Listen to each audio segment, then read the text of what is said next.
I'm Nancy D. Collier. I was a patient at St. Mark's Hospital. I was taken there at the beginning of December, and they thought I had a possible stroke.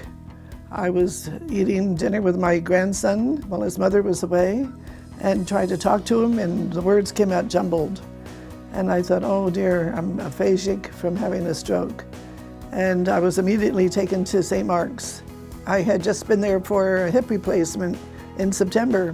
So I felt like I was returning home, and I had confidence that they would take good care of me.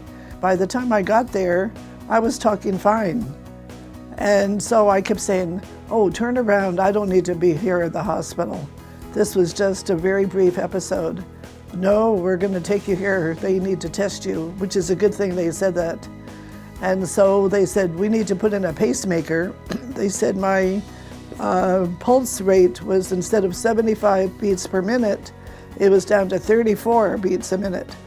And they said, if you postpone any procedure, you could have your heart totally stop.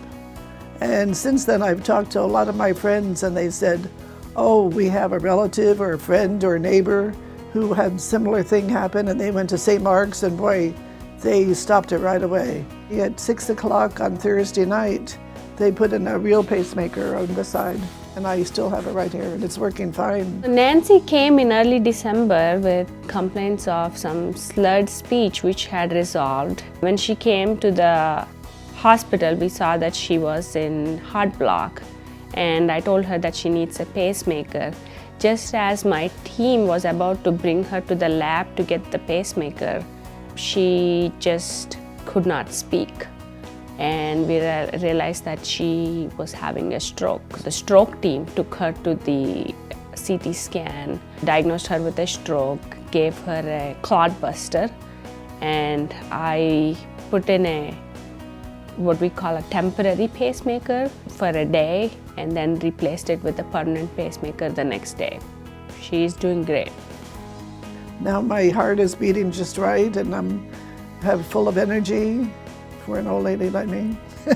But if I had just gone to bed after I started talking weird, many people have a full-fledged stroke during the night, or die, or become totally paralyzed, disabled. So I'm so grateful that I had good nurses and doctors who took care of me. I just can't tell them how much I appreciate that.